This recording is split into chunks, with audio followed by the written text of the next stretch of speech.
बिस्मिल्लाहिर्रहमानिर्रहीम। स्टूडेंट्स अस्सलाम वालेकुम। उम्मीद है आप सब लोग खैरियत से होंगे। तो खुशखबरी के साथ हाजिर हैं कि हम MTH 100 के लेक्चर नंबर 45 जो कि लास्ट लेक्चर है इस सीरीज़ का, उस पे हम पहुंच गए हैं। ये हमारा लास्ट लेक्चर होगा। इससे पहले हमने सेकंड लास्ट लेक्चर कंप्लीट कर लिया है। तो आपका ये काम है कि आपने इस पूरी सीरीज़ को ज़्यादा से ज़्यादा दोस्तों में शेयर करना है, चैनल को लाजमी सब्सक्राइब करना है और हमें फ़ीडबैक लाजमी देना है, ठीक है। सीरीज़ कंप्लीट करने के बाद हमें कमेंट सेक्शन में आपने ज़रूर बताना है कि जो हमारे इम्प्रूवमेंट की हमें ज़रूरत है वो हम इंशाल्लाह करेंगे। फ़ीडबैक आपने ज़रूर देना है, दोस्तों में ज़रूर शेयर करना है, चैनल को लाजमी सब्सक्राइब करना है। जनरल मैथमेटिक्स का ये बुक थी, डेफिशिएंसी कोर्स था। जिन्होंने स्टूडेंट्स ने नहीं पढ़ी मैथमेटिक्स 11 और 12 में, उनके लिए ये डिज़ाइन किया गया था। ये एक किस्म की रिवीजन ऑफ टॉपिक्स थी मैथमेटिक्स में, जो आपको नेक्स्ट काम आएगी। यहाँ से हम एक नया टॉपिक स्टार्ट करने जा रहे हैं प्रोबेबिलिटी का, ठीक है। तो ये भी एक ईजी सा टॉपिक है। इसमें कुछ पहले हम डेफिनेशंस पढ़ेंगे, फिर 3-4 एग्जांपल्स करके हमारा लेक्चर ख़त्म हो जाएगा और एट द एंड हमारी सीरीज़ भी अल्लाह खैर करे ख़त्म हो जाएगी।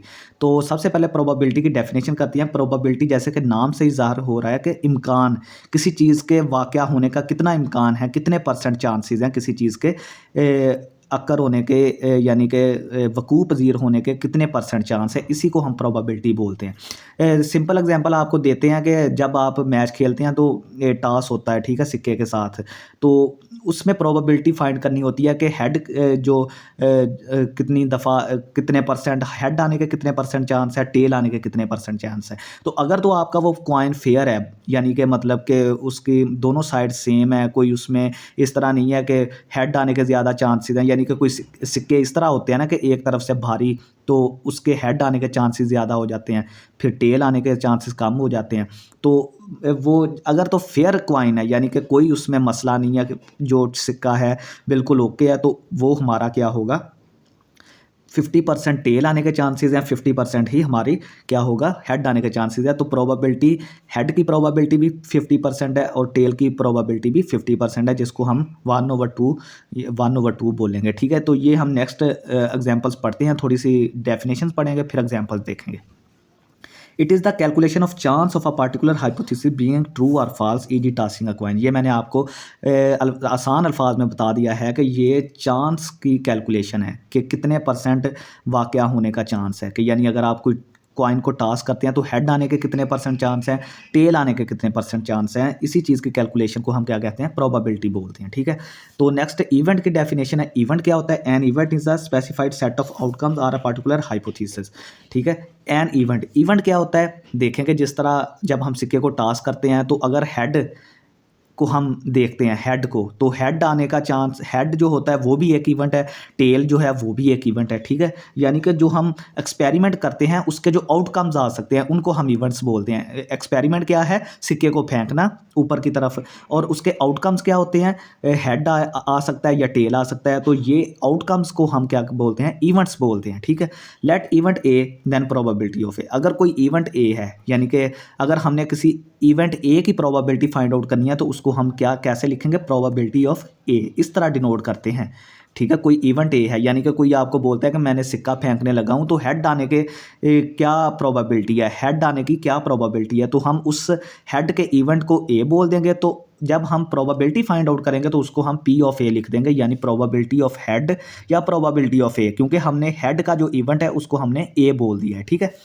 To events are mutually exclusive if they can not happen at the same time. दो इवेंट्स को हम म्यूचुअली एक्सक्लूसिव बोलते हैं अगर वो दोनों सेम टाइम पे ना हो सकें। इसका क्या एग्जाम्पल हो सकता है? इसकी एग्जाम्पल भी टॉसिंग अ कॉइन है, यानी कि जब आप किसी कॉइन को टॉस करते हैं तो या तो एक टाइम में हेड आ सकता है या एक टाइम में टेल आ सकती है। ऐसा कभी भी पॉसिबल नहीं है कि सेम टाइम में हेड और टेल दोनों आ जाएं। तो ये दोनों इवेंट्स जो हैं हेड और टेल के, ये म्यूचुअली एक्सक्लूसिव हैं, क्योंकि ये दोनों सेम टाइम पर कभी भी जो है वो वकूअ पज़ीर कभी भी अकर नहीं ज़ाहिर हो सकते, ठीक है। तो इनको हम म्यूचुअली एक्सक्लूसिव बोलते हैं। A collection of events is exhaustive if all the possible elementary events under the experiment are covered by the events together।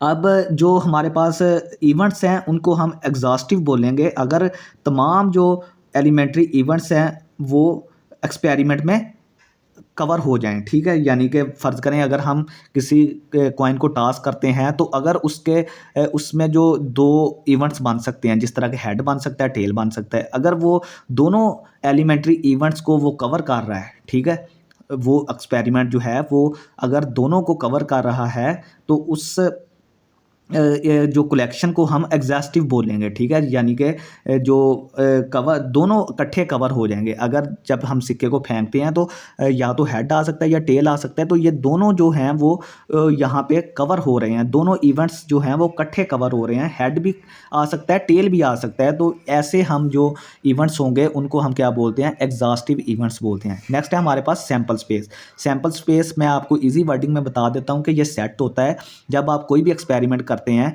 जिस तरह के दो तरह के ज़्यादातर तीन चीज़ें इस्तेमाल होती हैं प्रोबेबिलिटी में, आपने याद रखना है कि तीन तरह की चीज़ें इस्तेमाल हो सकती हैं, होती हैं ज़्यादातर। एक तो सिक्के को फेंकना, दूसरा जो हम लूडो का दाना फेंकते हैं, तीसरा जो हम ताश के पत्ते खेलते हैं। इन तीनों चीज़ों का आपको पता होना चाहिए, ये बहुत ज़्यादा प्रोबेबिलिटी में इस्तेमाल होते हैं। तो जो सैम्पल स्पेस होती है, सैम्पल स्पेस क्या होती है, जितने भी पॉसिबल आउटकम्स या पॉसिबल इवेंट्स बन सकते हैं किसी एक्सपेरिमेंट के, तो वो आपको सैम्पल स्पेस होगा। जिस तरह कि अगर आप फ़र्ज़ करें कि लूडो का दाना फेंकते हैं, तो लूडो के दाने में आपको 1 भी आ सकता है, 2 भी आ सकता है, 3 भी आ सकता है, 4 भी आ सकता है, 5 भी आ सकता है, 6 भी आ सकता है। तो इसकी सैम्पल स्पेस क्या होगी, एस, इसको एस से रिप्रेजेंट करते हैं सैम्पल स्पेस को, और एस इसकी होगी 1 2 3 4 5 6, यानी कि ये 1 भी आ सकता है, 2 3 4 5 6 भी आ सकता है। इसी तरह एक और एग्जाम्पल है कि अगर आप 3 सिक्के इकट्ठे फेंकें, एट अ टाइम 3 बंदे इकट्ठे सिक्के फेंकें, तो क्या क्या आ सकता है, तीनों पे हेड आ सकता है, 2 पे हेड, 1 पे टेल आ सकता है, 1 पे हेड, 1 पे टेल, फिर 1 पे हेड, 1 पे टेल, 1 2 पे हेड, 2 पे टेल, 1 पे हेड, इसी तरह करके करके तीनों पे टेल भी आ सकता है। तो ये उसकी सैम्पल स्पेस होगी। जितने भी पॉसिबल आउटकम्स हैं, जितने भी पॉसिबल उसके जो है वो कम्बिनेशन बन सकते हैं, ठीक है। कोई आपने एक्सपेरिमेंट किया, ये देखें, ये जो लूडो का दाना है इसमें तो ईजी है, जब आप सिंगल एक सिंपल लूडो का दाना फेंकेंगे आपको 1 2 3 4 5 6 कुछ भी आ सकता है। तो जब आप उसको सेट में बंद कर देंगे तो वो आपकी सैम्पल स्पेस बन जाएगी। इसी तरह आप अगर एक सिक्के को सिंपल एक सिक्के को फेंकते हैं तो या तो हेड आ सकता है या टेल आ सकती है, तो उसका सैम्पल स्पेस क्या होगा, या हेड आ सकता है या टेल आ सकता है। ये सैम्पल स्पेस है। दो सिक्कों को फेंकते हैं तो दोनों पे हेड आ सकता है, दोनों पे टेल आ सकता है, एक पे हेड आ सकता है, एक पे टेल, एक पे टेल, दूसरे पे हेड। तो ये सैम्पल स्पेस होती है, ठीक है। ये तीनों, तीन वाला मैंने बता दिया सिक्कों का, एक वाला भी बता दिया, दो वाला भी आपको बता दिया, ठीक है। ये पेपर में आ सकते हैं। अब अगर आपके पास कोई इवेंट ए है, उसकी आपने प्रोबेबिलिटी फाइंड आउट करनी है, तो आपको फार्मूला कौन सा पता होना चाहिए, number of ways in which A can occur, ठीक है। तो आपने वो तमाम रास्ते, वो तमाम चांसेस, वो तमाम रास्ते काउंट करने हैं जिनके ज़रिए ए इवेंट जो है वो वकूफ़ पज़ीर हो सकता है। उसको आपने डिवाइड कर देना है जितने सैम्पल स्पेस में इवेंट्स हैं, total number in sample space, किसी सैम्पल स्पेस में जितने नंबर होंगे उससे आपने डिवाइड कर देना है, और जितने नंबर ऑफ़ वेज में वो इवेंट ए जो है वो अक्कर कर सकता है। फॉर एग्जांपल के अगर मैंने आपको एग्जांपल दी थी कि आपने एक सिक्का फेंका है ऊपर की तरफ, तो सिक्के की जो सैम्पल स्पेस होती है, एक सिक्के की सैम्पल स्पेस ये वाली होती है। तो आपने अगर हेड की एक प्रोबेबिलिटी फाइंड आउट करनी है तो हेड एक ही दफ़ा आ सकता है ना, इसमें एक सिक्के में हेड एक ही दफ़ा आ सकता है, तो उसकी प्रोबेबिलिटी हो जाएगी 1, क्योंकि ये देखिए हेड कितनी दफ़ा, एक सिक्के में हेड कितनी दफ़ा आ सकता है,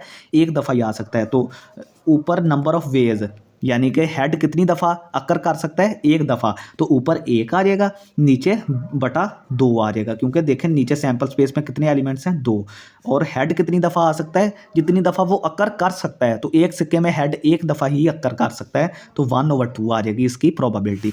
नेक्स्ट इसकी कुछ और एग्जाम्पल देखेंगे, ये कुछ नोट्स हैं वो आप MCQ के हवाले से देख लें कि the probability of any event A lies between 0 and 1। कोई भी आप इवेंट दुनिया का ले लें, कोई इवेंट ए है, कोई भी ले लें, वो उसकी वैल्यू हमेशा 0 और 1 के दरमियान होगी, ना 0 से छोटी होगी ना 1 से बड़ी होगी। हाँ, 0 के बराबर भी हो सकती है, 1 के बराबर भी हो सकती है, लेकिन इससे कम या ज़्यादा नहीं हो सकती, या इससे दरमियान में रहेगी, ठीक है। तो ये देखें कि probability of event A greater than or equal to 0, यानी कि 0 से बड़ी होगी या बराबर होगी, और 1 से बराबर या लेस होगी, ठीक है, यानी 0 और 1 के दरमियान ही रहेगी। The sum of all the probabilities is 1। तो जितने भी इवेंट्स आपने वो काउंट करने हैं, तो तमाम की प्रोबेबिलिटी जो होगी वो 1 के बराबर होती। 2 events A and B are independent if knowledge of 1 event happening does not effect the probability of occurrence of other event. दो इवेंट जो हैं वो इंडिपेंडेंट कहलाते हैं अगर जो है वो एक इवेंट दूसरे पे डिपेंड ना करे। जिस तरह के क्वाइन टॉसिंग में जो हेड है वो टेल पे डिपेंड नहीं करता, टेल जो है वो हेड पे डिपेंड नहीं करती। तो ये दोनों इवेंट्स जो क्या हैं वो इंडिपेंडेंट इवेंट्स हैं, ठीक है। नेक्स्ट हमारे पास है कि if A is an event then A complement और A dash is called the complement of A. अगर कोई इवेंट ए है तो ए को ए की पावर सी या ए डैश को हम क्या बोलते हैं, कम्प्लीमेंट ऑफ ए। और ये एक नोट आपने याद रखना है कि प्रोबेबिलिटी ऑफ ए और प्रोबेबिलिटी ऑफ ए कम्प्लीमेंट दोनों का सम किसके बराबर होता है, 1 के बराबर होता है। ये कुछ रूल्स हैं प्रोबेबिलिटी के, ठीक है। ये प्रोडक्ट रूल है, probability of A into B किसके बराबर होगा, probability of A intersection B is equal to P of A into P of B, sorry, ठीक है। यहाँ पे पी ऑफ बी लिख लें, ये पी ऑफ बी होगा, ठीक है। Probability of A union B क्या है, probability of A plus probability of B minus probability of A intersection B, ठीक है। ये दोनों लाज आपने याद रखने हैं। तो देखें कि यहाँ पे एग्जांपल्स है कि एक कॉइन को हमने टॉस किया तो हमने हेड की प्रोबेबिलिटी फाइंड आउट करनी है, ठीक है। तो मैंने आपको ये तो वैसे भी पीछे एग्जांपल्स में बता दिया कि किस तरह इसकी सैम्पल स्पेस क्या बनेगी। सैम्पल स्पेस होती है कि जो इवेंट्स आ सकते हैं, सारे इवेंट्स जो एक्सपेरिमेंट में आ सकते हैं। तो जब आप सिक्का फेंकते हैं या तो हेड आ सकता है या टेल आ सकता है, तो ये इसकी सैम्पल स्पेस होगी। अब हमने हेड की प्रोबेबिलिटी फाइंड आउट करनी है, तो हेड कितनी दफ़ा आ सकता है, सिर्फ एक दफ़ा। तो इसका 1 आ गया, तो 1 को टोटल सैम्पल स्पेस से डिवाइड कर दें, 1/2 आ गया। तो हेड की प्रोबेबिलिटी कितनी है, 1/2, या इसको 50%, 50% भी बोलते हैं, यानी 50%। हेड आने की प्रोबेबिलिटी 50% है, अगर टेल की पूछे तो वो टेल की भी 50% होगी, ठीक है। नेक्स्ट हमारे पास है कि ए डाई इज रोल्ड वंस, एक लूडो का दाना है, उसको एक दफ़ा फेंका गया। What is the probability of getting even numbers, तो आपने प्रोबेबिलिटी फाइंड करनी है कि जब आपने एक लूडो का दाना फेंका तो आपको इवन नंबर यानी 2, 4, 6 की प्रोबेबिलिटी क्या होगी। तो सबसे पहले सैम्पल स्पेस मैंने आपको लूडो के एक दाने के लिए बता दी थी, 1 2 3 4 5 6, इसमें टोटल कितने हैं, 6 मेंबर्स हैं, ठीक है, 6 एलिमेंट्स हैं। इवन नंबर्स कितने हैं, 2 4 6, इवन नंबर कितने हैं, 3 है, 2 4 और 6, यानी इसमें से 2 4 6 इवन नंबर्स आने के कितने इवन नंबर्स आ सकते हैं, 3 इवन नंबर्स आ सकते हैं। 2 आ सकता है, 4 आ सकता है, 6 आ सकता है। तो इनकी तादाद कितनी है, 3। तो प्रोबेबिलिटी ऑफ इवन कितना आ गया, 3/6। तो 3/6 किसको हम लिखते हैं, 1/2 को। नेक्स्ट हमारे पास है a card is drawn from a standard deck of 52 cards. ताश आपने खेली होगी, उसमें टोटल 52 पत्ते होते हैं, ठीक है, 52 पत्ते होते हैं। What is probability of getting a heart, ठीक है। तो आपने याद रखना है कि 13 उसमें क्लब के होते हैं, ठीक है, क्लब जिसको आप चिड़िया बोलते हैं, ठीक है। 13 उसमें डायमंड होता है जिसको आप ईंट बोलते हैं, ठीक है। 13 उसमें क्या होते हैं, स्पेड होते हैं, ठीक है। 13 ही उसमें हार्ट्स होते हैं, ठीक है। हार्ट्स जिसको हम स्पेड हुक्म को बोलते हैं, हुक्म, ठीक है, हुक्म। हार्ट्स वो जो दिल होता है, ठीक है, दिल, ठीक है। तो 13 4 बार 52, 52 पत्ते कंप्लीट हो गए आपके, ठीक है। 13 क्लब के, 13 डायमंड के, 13 स्पेड के और 13 हार्ट के, ठीक है।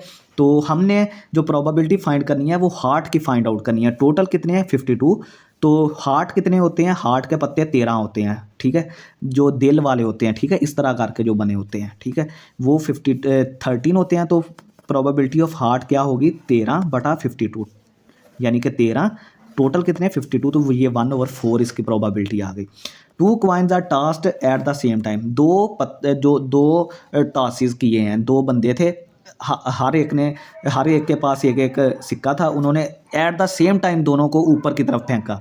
What is the probability of getting at least 1 head, तो हमने प्रोबेबिलिटी फाइंड आउट करनी है कि कम से कम एक हेड ज़रूर आना चाहिए, उनमें कम से कम एक हेड ज़रूर आना चाहिए।